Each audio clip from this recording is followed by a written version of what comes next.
Hey guys, Louis here. Welcome back to Acorn Hill. It has been a while since I posted a vlog, and it's summer here in North Carolina. I've been busy for the last week and a half. And so today I want to pick up where I left off and just give you guys a little bit of an idea of what's going on around the property. It's another building video, and as you can see on the clip, there's an inverted baseless pot that I have placed on top of this newly built perennial garden bed. I'm sure you noticed on the earlier part of this clip, you saw me drive a metal spike. This is a post holder. What I've done here is I've driven down this metal spike that I've used in many projects around the property that hold 4x4 posts. With this introduction, I want to tell you guys what we will be doing in this video. Today, I'd like to show you how I built my newest pergola or a mini arbor. Recently, I bought a climbing rose called Collette. It has pink big blooms with good scent that I wanted to put on another vertical structure that we will now use to anchor the new perennial garden bed that I built right beside our vegetable patch. And on the clip, as you see me and hear me banging on this post, I am trying to drive this spike into the ground. I have that blue level, which is one of the better levels that I have used recently. It wraps around the post and it gives me a good idea as to the level of the piece of wood from the front and along the side. This took me a little while. I was really banging on this thing so that we could get the spike to go all the way down fully at the base of that inverted resin pot. That inverted pot will plant the rose Collette. It will be filled with good compost and amended with biotone and all other amendments that I use, like bone meal, nitrogen feed, and all that. So as I continue to bang this into the ground and drive it into the ground, it is good to check to make sure that the level is fine, because once it's all the way in, as you can imagine, it'll be hard for me to get that thing out and level it when it's finally driven in.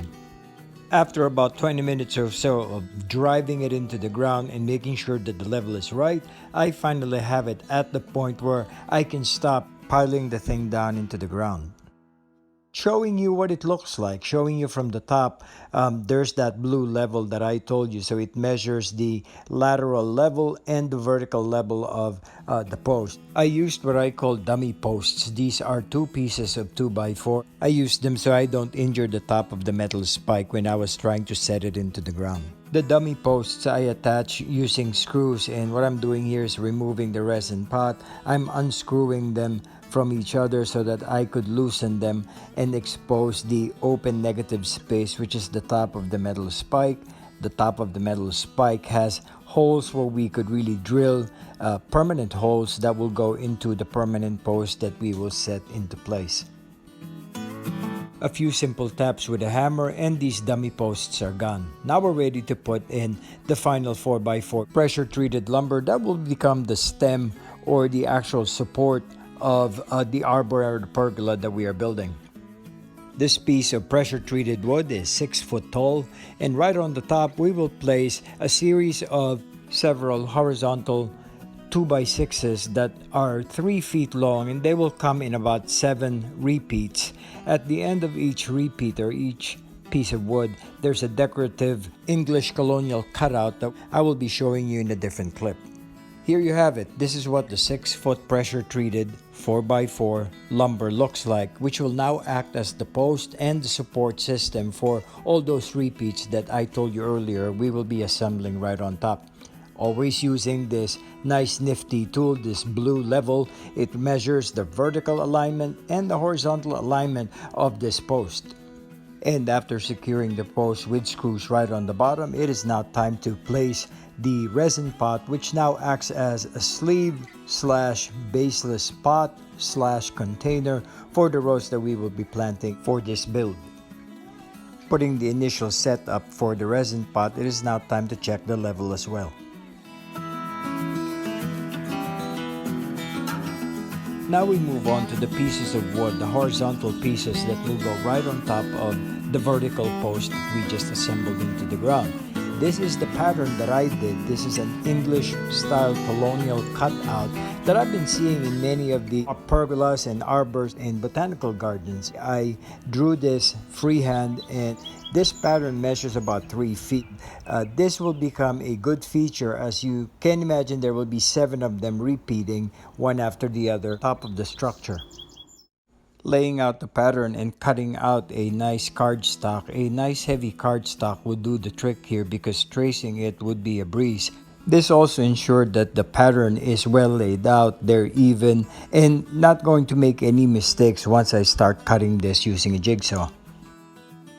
Armed with my favorite jigsaw, time for me to cut out all the different patterns on each end of the wood.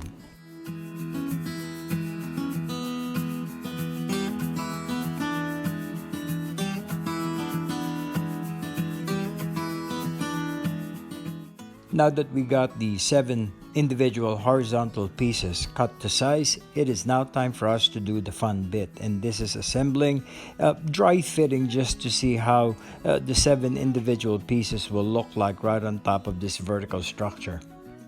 The first step to make sure that we get an even and well structured assembly is screwing in, dry fitting 2 pieces of wood with those cutouts, one on either side of the front and the back of the post. As with anything that involves building, it is important that we use a level in order to make sure that both these pieces of wood are straight and parallel, so we can get the other pieces of wood that would go on top of these pieces nice and straight.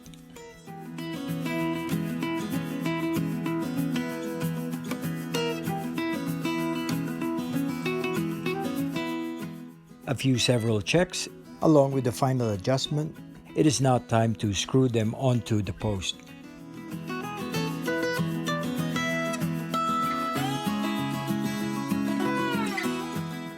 And again, I cannot stress this enough, leveling and double checking all the measurements is important, because now you can see how many other pieces I am perpendicularly applying right on top of these 2 main supports.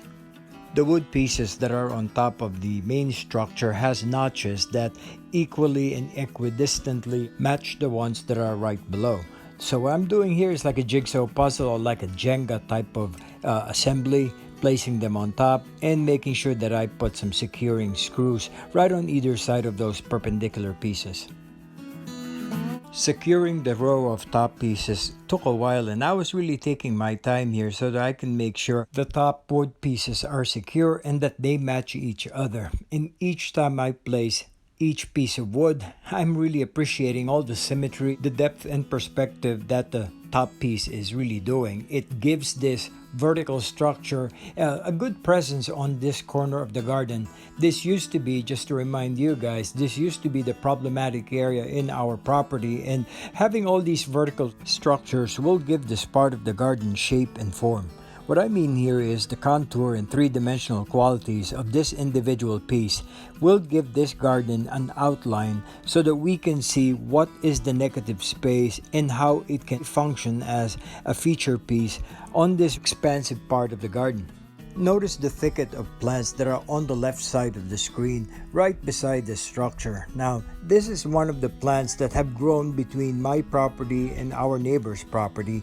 This has become a hedge, a natural grown wild hedge that in between you will see different textures and you will see different gaps between my property and our neighbors. Those negative spaces are what I mean that are important to consider as well.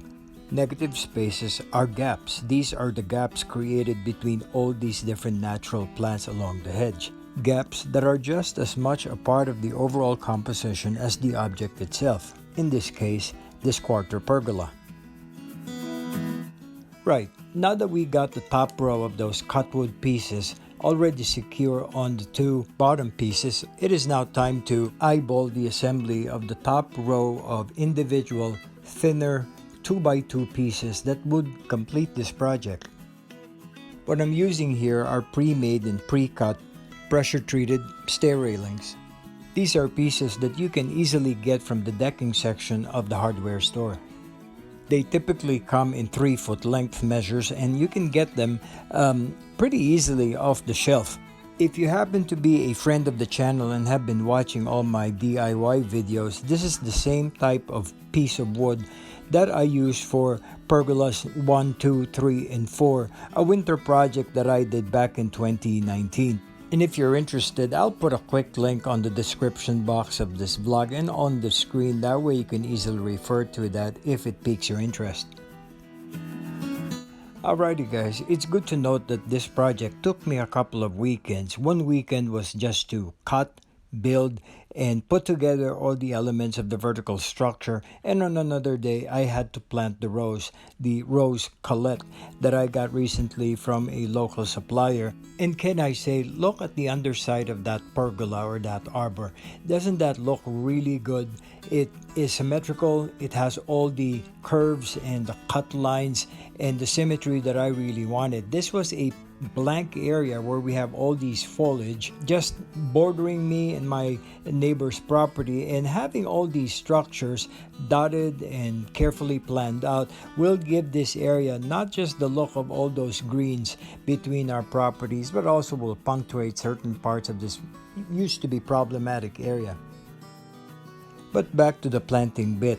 What I am doing in the clip is filled up the resin inverted pot with good compost, and I'm also amending that with rose stone, with blood meal, and with bone meal, just to give the container and the soil material inside good enough food for the rose Collette to grow from.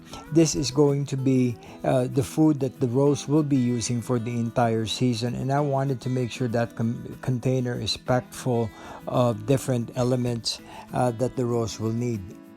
Planting the rose bush could be easier in the clip. Planting the rose on the back side of the post. That way, as the branches grow, then these branches will be secured on aluminum wires that I also have pre-assembled from top to bottom of this vertical structure. What I'm doing as well is make sure that daily, because this is a new plant and this is in full sun, I have to make sure that I water it very regularly on a daily basis.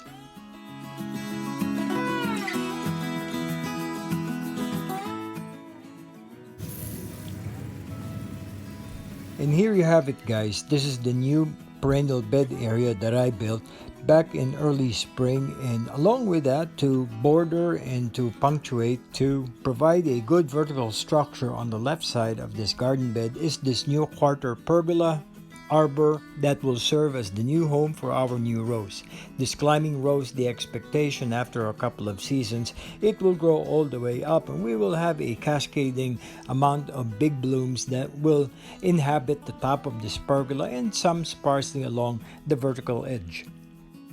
This is our new perennial herbaceous border, and because this border is new, there will be lots of opportunities for us to learn about plant profiles, planting applications, and planting projects in upcoming vlogs.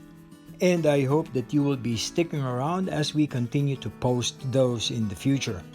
I really thank you for joining me today. This has been a fun sharing with you guys of what I did and what I built. By the way, this was built back in early spring. I know that I was still wearing fleece on this video. There's lots of videos on our cutting room floor, and we're trying to put them together for you so that all of these projects can be had and be enjoyed by all of us. In the meantime, and for now, this is your friend Louie. Here's hoping that you learned something new today on our channel, and we'll see you back soon here on Acorn Hill. Bye-bye for now.